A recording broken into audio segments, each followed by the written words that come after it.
Hello, everybody. Welcome to another episode of the Webdelics Podcast, where we're on a journey to find out the truth about plant medicine, get rid of the myths, and change the narrative. I am Scott Mason, your host, and with us today is Sofia Dagg. Sofia is a plant medicine integration guide, a meditation practitioner, a birth worker, and an author. She's the founder of Elemental Empress Medicine, a plant medicine integration support community, and a person who has a lot to say about the impact of plant medicine on the human experience. Sofia, welcome to the show. Thank you so much, Scott. It's amazing to be here on the Webdelics Podcast. Thank you. We are very excited to have you as well. The topic of the episode today is about the role that plant medicine can play in healing from the grief associated with something that is of profound consequence and is of a subject that a lot of folks feel uncomfortable with talking about. And so your willingness to step forward and share your experiences here are particularly appreciated, and I think will make this episode particularly impactful. And that is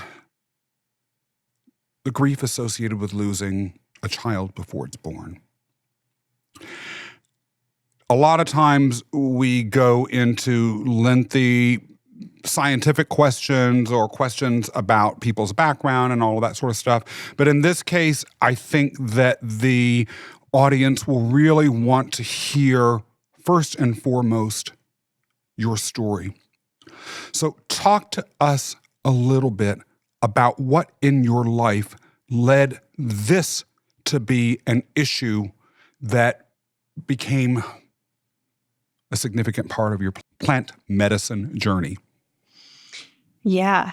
So thank you for that introduction and sharing all of that. It is an interesting topic, and it's a diverse one. And to be honest, the more that I've written about it and the more that I've shared about it, there are just many similarities between all kinds of experiences we have in life and this experience. It's just that this experience is kind of wrapped in a lot of shame and guilt and difficult emotions. And so really personally for myself, I went on a journey to see if I could actually share the story. So that was my intention initially. So for my experience, I actually became pregnant when I was in South Africa, and I had just arrived there. So I could have actually just kept it an entire secret. But it was very interesting to make this decision to start sharing this story from the very beginning. And of course, I didn't share it with the world initially, but I did decide to share it with my immediate family. And even just the healing from that, if someone's tuning in and they're like, should I share the story? Should I not? Definitely with close, intimate people in the beginning, I find that is the best medicine, the best salve, because when we voice things, when we write things, we integrate that they have actually happened. And that's the biggest healing part of losing a pregnancy, is there's just not a lot of physical evidence of the experience that's been had, yet there's so much energetic shifts and energetic changes. So my goal with my book, The Birth of Ben, was to provide more of, firstly, a vocabulary so that people felt like they could put words to their own experience. And intriguingly, when I launched the book, a lot of men were buying it. And I was really surprised by this. But what I understood by that was that the women that they had experienced pregnancy loss with, be it by nature, in miscarriage, or by choice with abortion, the women were not able to vocalize their experience physically, mentally, emotionally, or spiritually. And so what I was actually providing with this book was like a little window into what their partner, their past partner, was experiencing during that time. So that's the inspiration to write the book. I'm so glad you shared that. And I have to say, I have had individuals close to me who have had abortions. And I'm from red state America. Some of those individuals are people who lived in those states, and they did feel a lot of shame and fear. And because there isn't a open sense of discussion, that's something that's easily accessible between people around this, I cared, I felt, I tried to imagine, but it was also to some extent out of my ability to imagine, or at least out of my ability to feel like I could really imagine in a truly empathetic way.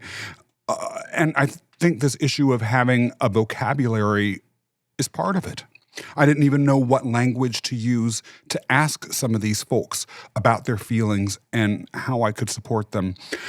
So thank you for sharing that. And as we go along in this episode, I think this issue of understanding that vocabulary may be something that folks like me struggle with, will be perhaps something that we could also model for the audience, and that perhaps through our discussion can learn from as a side matter. But let's talk, if we could, for a second about your pregnancy. You were in South Africa. You had just arrived there from Ireland, where you're originally from. Is that correct? I was actually living in Indonesia before that, in Bali. Oh, okay. Yeah. And so thank you for correcting me. And what happened next? Yeah. So, I mean, not a situation, obviously, I expected myself to be in. And it just became very clear through the unfolding of realizing that I was pregnant, and then communicating with my partner at the time. And it just became really obvious, like I was the deciding factor, for everyone's fate, which is not, it's a very intense space to be in. I was 21 at the time. So I was thinking, what is the best decision for everyone? And that's where my feminine empowerment really came in. Like, okay, wow, this is my decision. And it's my responsibility to make sure that everyone gets the best that they deserve in this situation. That a child gets the best mother, that the partner is listened to, like the whole dynamic. And so when it surfaced and I realized, okay, this is all not aligned, this is not meant to be, then I actually was very fortunate to be able to access an abortion clinic in Cape Town and do it very safely. And I was wonderfully supported through the whole journey. There were some parts of it where I found it a little bit disconnected, as a lot of hospitals can be. But fortunately, I was very early on in the pregnancy, so I was able to give birth at home. And that was the biggest blessing. And it's a large part of the book about just how much that ceremony after my birth helped me to process the grief and release the energy, because a large portion that has to be rectified, or, that it's very helpful with plant medicine to heal, is that separation, and whatever we give birth to is separated from us. And then again, we don't get that recognition. So, yeah. So you're talking about giving birth, but at the same time, we're talking about a situation in which an abortion occurred.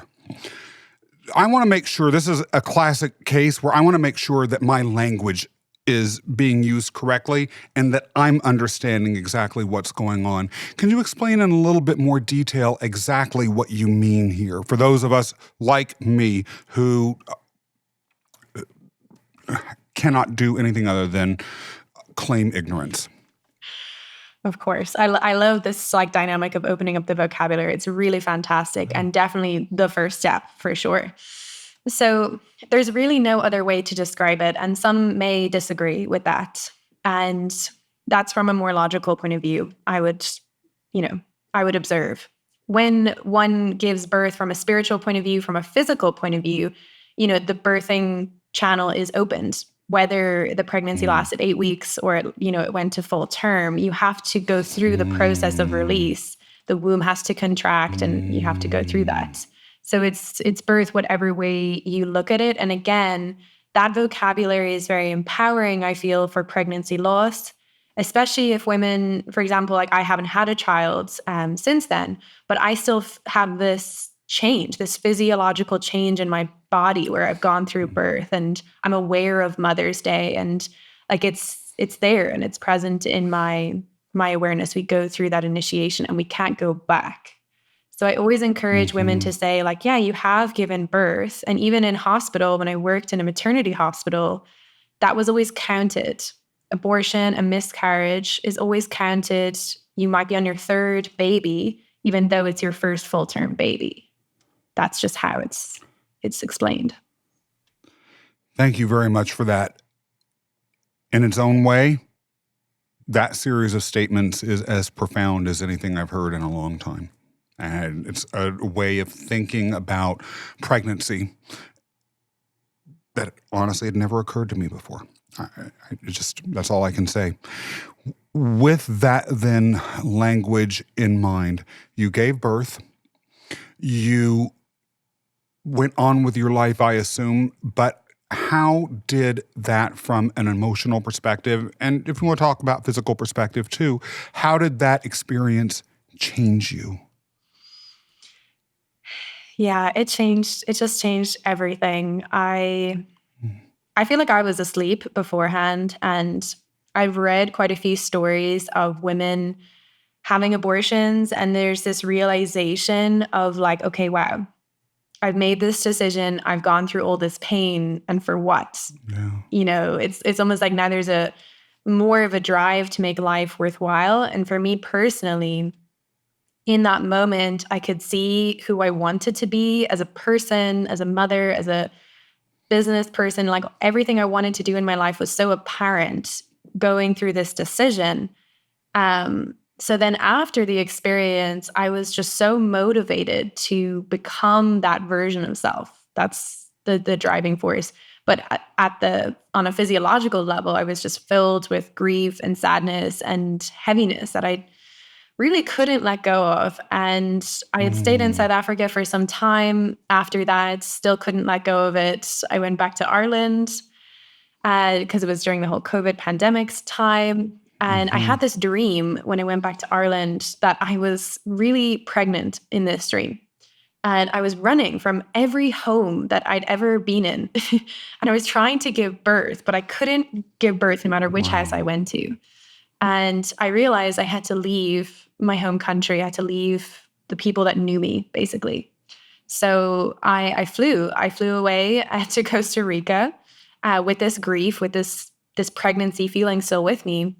And that is when I first met ayahuasca. And she was the only medicine that actually could help me to alleviate that grief and to let it go. Yeah. Did you go to Costa Rica with the intent of seeking out plant medicine, or was it something that happened during your journey there? It's interesting. So I was dreaming about it before I went, and I didn't know, I didn't plan, I didn't even research. I was just like, that's interesting. I've never really thought about ayahuasca. You know, it's kind of popped in every now and again, but anyways, and then I just intuitively picked a place to be. And one day when I was walking home from this little cafe on the beach from working, this person just stopped me dead in the path and asked me if I wanted to join a ceremony. And that was it. You're kidding. Yeah, 1 hour later, I was on the mat. I was like, okay. Like a random person just came up to you and said, do you want to be part of this ceremony? And there you were an hour later. And talk to us a little bit about this ceremony. I want to make sure that I'm understanding exactly what happened during this ceremony in light of what you just said, and that the mental picture that I am putting together of this narrative is accurate. What did this person tell you about the ceremony? What happened once you went into that ceremony? Mm-hmm. So I always follow intuitive signs. That's how I work. And it was the second time randomly that I was invited to the same ceremony. And the first time I was asked, I was like, I didn't really like vibes, particularly where it's being held. And so I kind of didn't give it any more thought. I didn't research it. But then when he was just synchronistically there and just the way that he looked at me, I was just like, this is something I need to pay more attention to. So I went and chatted to the organizer, and she gave me all the information. And I just knew that it was something. And I also knew that if I thought about it too much, I would just become too scared and afraid. So I think I had 40 minutes to shower and change and come back. And yeah, the only guidance, which I think honestly was the biggest blessing. I know Webdelics like shares a lot of information. I've noticed like different people obviously work differently. Some people do really well on a lot of information, some people on less. But really what I guide people to breathe into now is just like focus on the 2-3 days before your ceremony, and particularly what the shaman says to you in the beginning. And that's it, to really try and forget everything else, because each ceremony is going to be so different. So the shaman just gave me such good guidance that I remember to this day, and I use in every single ceremony. And he basically just explained, you are the warrior of your spirit, and you are going to go into your unconscious realms and fight for your light, fight for your life. Is what you're going to do. You're going to war, essentially, for the next 6 hours. You are going to get every dark energy out of your body. That's the task. And so with that, I was like, okay, breathe. I can do this. And holding his words as I went through the ceremony, I just, with ayahuasca and me, like I just was breathing into it, and the darkness would come up and I would fight it. I would feel tempted by it. I would fall into it. She would pull me out and I would fight it. And we just did this in and out and in and out, and just so much clearing was happening all at once. And I could see these dark demon things that we all talk about in regards to mental health or suicide or all these different energies. I could actually see them and tell them to get the fuck out. I was just like, you're not welcome here anymore. And I cannot describe to you the power of just years of having them run my life and run my mind and run my body, to just actually realize that I could tell them to leave was just so huge.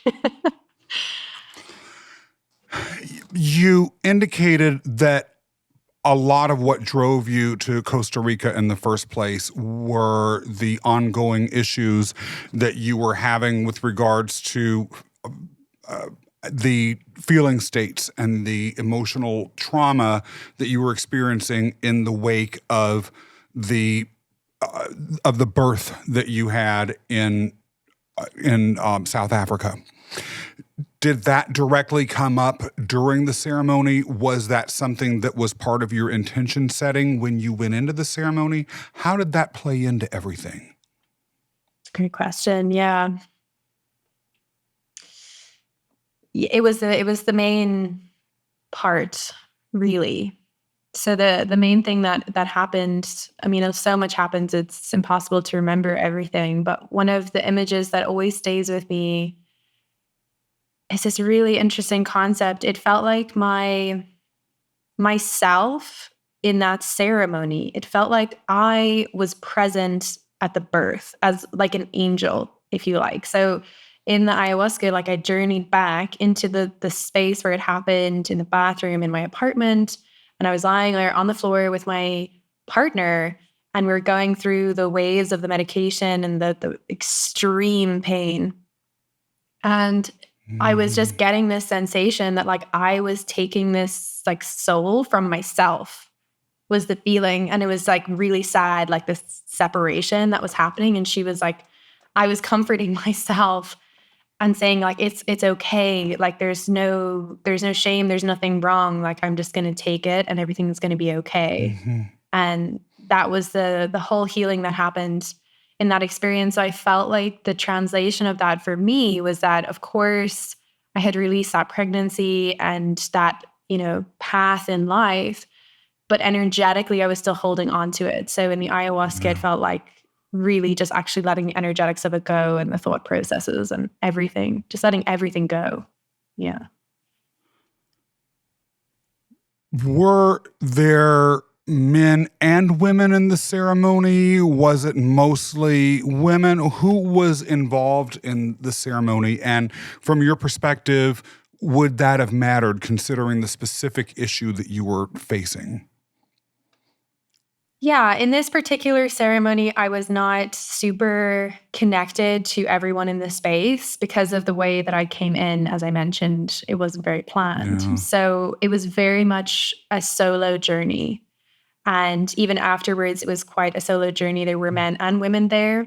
And there were also men and women assisting the shaman, which was very nice to have that balance to support. And the music was incredible. And the assistants were like personifying animals. And just like, it was my first journey, it was my first experience of this realm. I was just like, wow, this is this is really amazing. So it's not all heaviness and sadness. Like there's just this absolute wonder in it as well. But my most recent ceremony actually really brought all of this medicine home. I was actually in my home country, and I think that added to it. And in that instance, I was super connected with everyone in the space because we did integration sessions in the morning. And this came up. We did a whole womb cleansing, and we had this full discussion about pregnancy loss and stillborns and ceremony.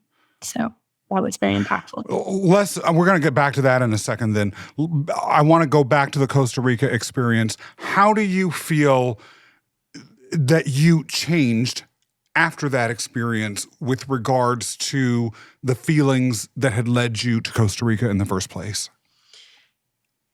The change, I mean, I actually wrote the book after that experience. So I was able to properly communicate what had happened. Firstly, that's one of the biggest changes. The integration was rough. I'm not going to lie. It was really, really hard. I just had so much water in my body. I was crying all the time. And all of these difficult things actually happened quite soon after. Like weird people came into my life. And I felt like I was battling everything I battled in the unconscious space in my physical realm, like after it had happened.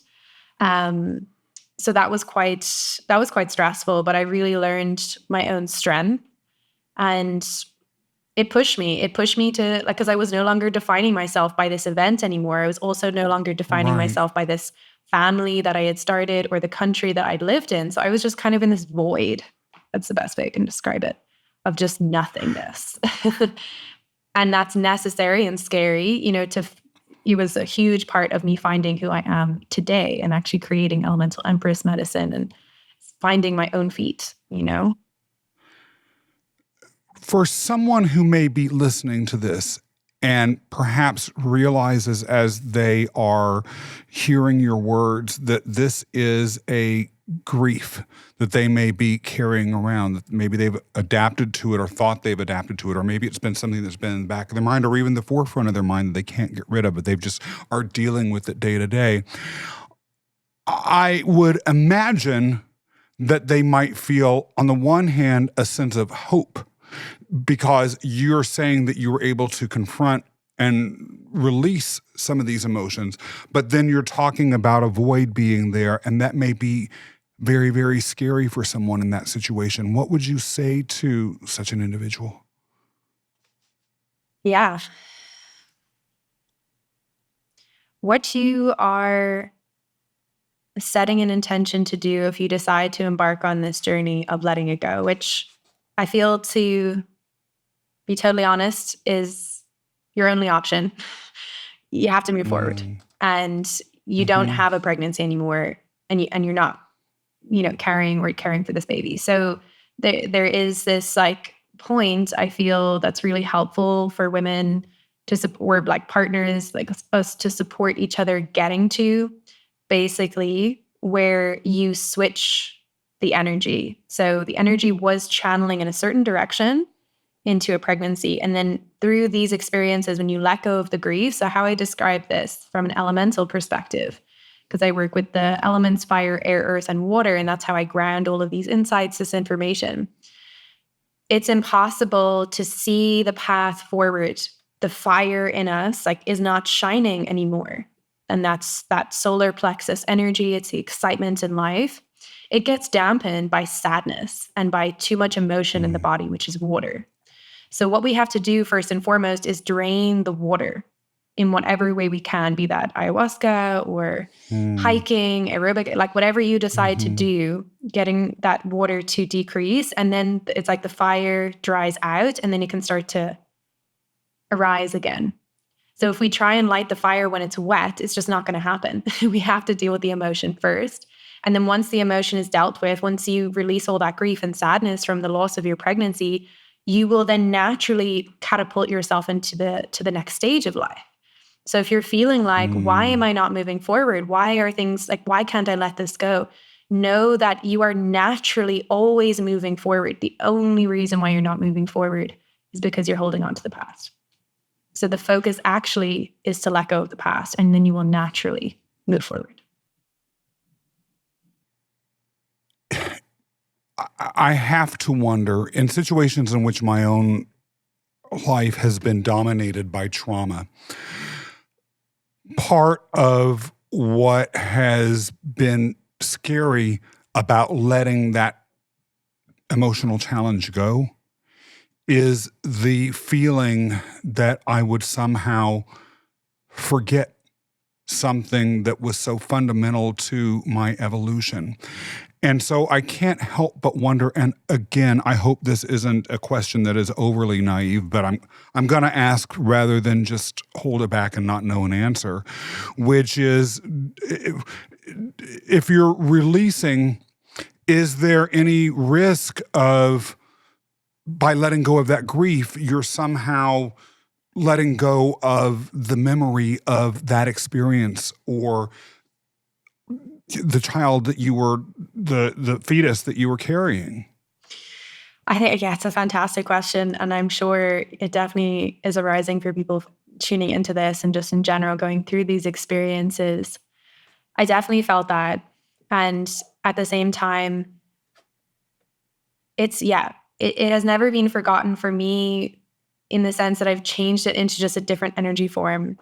And the whole energy of that pregnancy of what I came to name him Ben really has just moved into Elemental Empress Medicine. So if I had had Ben, I wouldn't have Elemental Empress Medicine. And I mother that project. That's a community that I felt really cool to grow to support people with plant medicine integration. And so he's still there, and I still feel like a connection with that soul, with that energy. And so I find that I'm in better relationship. I mean, I can only speak from personal experience. Like, I'm in such good relationship with Ben and with all the gifts that he gave me. And I feel that ultimately we want each other to be happy. And I feel like it's a great tribute to that beautiful soul that came to you and gave you these beautiful experiences and teachings to channel the fertile energy into something that resonates with that pregnancy. And for me, it was my own independence. So in having that pregnancy and continuing with it and becoming a mother at that time, I was signing a contract to be codependent for my life, which was an ancestral wound that I could just really feel. So in doing that, I broke that ancestral wound, and Ben got to be a part of that, and we almost celebrate that together. You know, it's just a different perspective on the story, but it's in no way lost, I don't feel. Profound. Back in Ireland, you mentioned a few minutes ago that you went through another ceremony. Talk to us a little bit about what led you to that and what happened during that ceremony. Yeah, it's very interesting with this invitation to plant medicine. Everyone has different experiences of it. For me, I've become very close to plants, like psychedelic and otherwise. I feel so trusting of them. And a few months before this experience in Ireland, I actually had a phone call with a friend, and she literally just told me that she intuitively felt that I was going to be taking ayahuasca at that time of the year. And I kind of felt like ayahuasca called me a few months in advance and was just like, oh yeah, just by the way, you're going to be taking me. Just so you know. That would be kind of weird if that actually happened, I've got to say. You pick up the phone, it's ayahuasca on the line. She's just being kind, you know, she's just letting me know. Exactly. How thoughtful, you plant medicine, you. It was just like the randomest thing. Like, we weren't even talking about that. And she was like, yep, it's going to be like the final step in your female empowerment. And of course, then it aligned with being in my home country, because that's where huge amount of, you know, this whole abortion side of things and pregnancy loss has been really difficult for Irish people. Through our history, we've gone through the Magdalene sisters. We've gone through just a lot of trauma in that space. And I know the stories from my own lineage. So yeah, it was perfectly aligned, and I felt super called to go. And my intention was really to regain confidence. And I feel a large block in women's confidence is this pregnancy fertile aspect, is that we just don't know what to do with our fertility. And then if we like mess up in regards to pregnancy, then there's like a shutting away of self and creative power for life just because of that. Wow. You know? So it was a wonderful experience. I'm just grateful for it. Yeah, and again, I've got to ask, talk to us a little bit more about what made that experience different and so wonderful for you. And how did it change you even further? Yeah. I mean, it wasn't marketed as a womb healing ayahuasca weekend, but it was just a general 3-day experience. And the first night, everyone got comfortable with the medicine, and I highly recommend 3 days for ayahuasca because she's intense. Kind of, it's nice to meet her once. The second night, go deeper. Third night, celebrate or something else. It's just nice to have that time.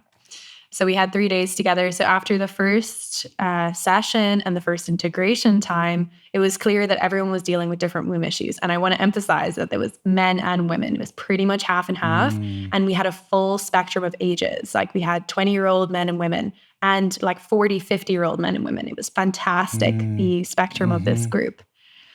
And so we got to hear all the stories of like how men dealt with having a stillborn baby and how women kept their abortion secret, and just everything was coming up in this first session. So on the second night, she decided to focus in on this womb healing. And I had asked her the question, the shaman, and it was also my first time working with a female shaman. So it was just like perfect synchronicity. I had asked her in the first integration session, a little bit about how to work with the medicine. And she told me, you're giving too much power away to the medicine. You can instruct her what to do. And so then she showed me the second night how to do that, basically. After we had taken the medicine, the women came into the center of the room in a circle, which kind of ended up looking like a womb. And then the men stayed on the outer part of the circle. And she instructed the medicine then to move through the wombs of each of the women, as the men held shakers as the boundary, as the protectors around us as we went through this experience. And then she started playing these songs of like all of the spirit babies and the ancestors and just womb awakening and divine feminine songs for us to experience and to bring forth this energy. And my whole body was just shaking. Like it was, if you've ever experienced, like a lot of women do shake when they're in labor, when they're giving birth, because it's like trauma release is happening. And my whole body is just like shaking this entire time. And she's coming up and she's doing the leaves and cleansing. And I felt so safe with the women beside me and so recognized. I mean, I've written the book, I'd shared the story, but I never felt like held in the fact that I was a woman and that experience is very normal, because it was like all these ancestors that had had this experience and all these physical human women around me that had had these experiences. I was like, wow, okay, cool. I can just let this go. Like, and to be held by the men as well. And I feel like the women were being taught how to be women and the men were being taught how to be men, in this very visceral experience. So yeah, and then they just opened the doors and we let so much out of that room. It was incredible. I assume you did integration afterwards. And I assume that this experience led you to some sort of different understanding of your life or your experience, or maybe it led to a different living state than what you had been through before, particularly with regards to the birth that you had previously had. Talk to us a little bit about that. Yeah. For me personally, I feel I received a lot of validation, mostly because I understand patterns. Like I see patterns and I see the elements, and I have like a psychic capacity to see different points in time, and also quite a shamanic tendency to make ceremony. Like, I never had this experience before in my life, but all of a sudden after I gave birth, I just knew exactly what to do. I knew I had to get a tree. I knew it had to be done in a certain way. And I suppose I wasn't really recognizing that that was a gift. But then when I heard this, I was sitting there and I hadn't shared my experience yet. There was a woman sharing before me. And that's how the integration sessions work. Someone shares a story, someone really resonates, and they share, and it goes around like a spider's web. It's fascinating. And so this woman shared before me that she hadn't done a ceremony. And then the shaman told her to get a rock and put a rock over her womb for a day and to sleep with it, and to give the baby, the pregnancy that she'd had, a name, and then to bury the rock in the earth, because there's this natural need that it wants to be recognized as a physical form. So if you don't have access, or you couldn't have, access to what she gave birth to, the rock is a wonderful substitute. So she shared that, and then I shared afterwards, like, wow, I did that intuitively, and I was just breathing. Like, I was just recognizing my power in that. And it really activated me to be an integration guide, to trust more in my awareness of the elements, and also to be a feminine guide, to be a birth worker. I just felt really activated. Like, this is my true path. This is who I am. There is a almost circularity to this story. And there is an elegance and a very unique sort of beauty to what you shared. Am I misperceiving things? It is. It has a circular nature to it. And I feel that all comes from ayahuasca energy. Like, she is the ultimate mother. And I had felt that on an elemental level, that it's very helpful, especially for people who go through spiritual awakenings, to start to associate father to fire or the sun, and mother to earth. Because our physical human parents, like, they can't potentially hold space or give us the information that we may need. It's a lot of pressure, so we can use the elements. And then I started to use that for plants as well. So I see that circularity, with ayahuasca as a mother, as she was like kindly and sometimes very like forcefully and intensely like guiding me to become the best version of self. Like, I'm her daughter, and she's like wants the best for me, and she's providing that support, to feel safe so I can find it myself. Do you feel as though there are any cautions or any pieces of advice that you would like to share with individuals who may have gone through a similar experience as you did, and may think that an ayahuasca ceremony is something that could potentially help them? And I ask that because one theme that has consistently come up throughout this show and a whole host of episodes is that these are medicines that are powerful and not to be trifled with. And let's face it, a medicine that could have this sort of transformative power in your own life is not, it's not the same as eating a truffle from the candy store. And so what are your thoughts with regards to whether this is a sort of journey that's right for everyone? And what would you recommend to people who might be thinking about it? Yeah, thank you, Scott, for bringing that aspect of it in. It's a huge part of the conversations that I have with people about this medicine. And honestly, in some teachings, like the medicine's actually not even spoken about until once a person reaches a certain stage of self-control. And so I suppose that's part of the backlash of having so much access to information nowadays, that it's very accessible. So for my guidance, what I would share, I mean, a lot of the guidance that I've shared is in the Birth of Ben book. So if you are thinking about, the Birth of Ben book actually doesn't include these ayahuasca experiences because they happened after. So I would recommend reading that book if you feel called, and becoming connected with the elements. So that's actually what I teach holistically. I mean, that Birth of Ben is very specific to a feminine experience, but I do teach about the elements. in the Elemental Medicine School as an integration practice. And what I share with people is, if you are totally new, is come into connection with fire, air, earth, and water within your body and within the world around you. And once you get to a level of comfort with that kind of connection with yourself, then you're pretty much ready to go into the plant medicine world, because you know how to work with your own energy. The caution here is the intention.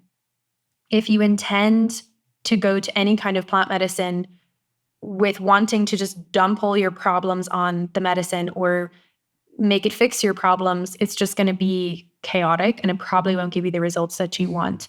However, if you bring your energy back into yourself and you connect with the elements and you understand, okay, I am the creator of my reality, and you go into the medicine in an empowered state, you will be super successful. So that's the way that I teach it and share it, and what I guide people to do. People listening to this or watching it may feel called to learn more about you. Sofia, where and how can they do that? Amazing. Yeah. If you feel called to explore more about the medicine that I do share plant medicine readings on YouTube. So totally free on the Elemental Empress Medicine channel. You can search that and connect. I do channel guidance and messages for psilocybin, for ayahuasca, for MDMA, and also for the elements fire, air, earth, and water. And those are really helpful readings, because if you're thinking of doing a ceremony, they help you to prepare. And if you're integrating a ceremony, they help you to integrate. So that's a fantastic place to play with this medicine. All of the information about the Elemental Medicine School is on my webpage, along with a blog that is organized into the elements. So you can get an idea about what I mean, how it relates to your day-to-day life to heal and awaken with elemental medicine.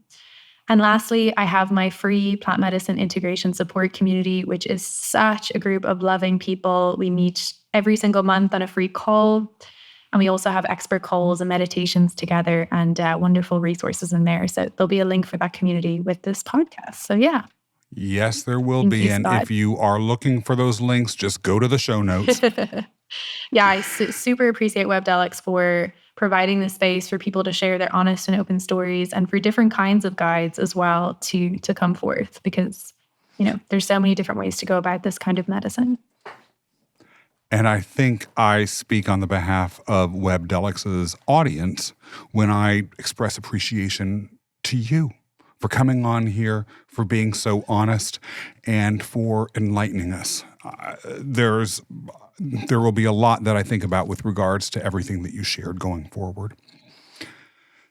For those of you who are listening to or watching this episode and you enjoyed it, just keep tuning in, because in the future we're going to be discussing a whole host of subjects, from how to prepare for your first psychedelic experience to psychedelics and yoga, and much, much more. I'm so excited about these topics, I can barely even contain myself. And if you enjoyed today's episode and want to learn more, be sure to subscribe to our newsletter, and that is at our website, webdelics.com. That's webdelics.com. Also, of course, subscribe to the podcast on your favorite podcast listening channel, whether it's Spotify or iTunes or somewhere else, or on YouTube, and make sure that you leave a positive review or comments. Don't forget to also follow us on our various social media platforms: LinkedIn, TikTok, Instagram, Twitter, Facebook, and then go to our website for the most up-to-date, accurate, and unbiased information that you can find on the web about plant medicine and psychedelics. Above all else, make sure that you tune in next time for another episode of the Webdelics Podcast.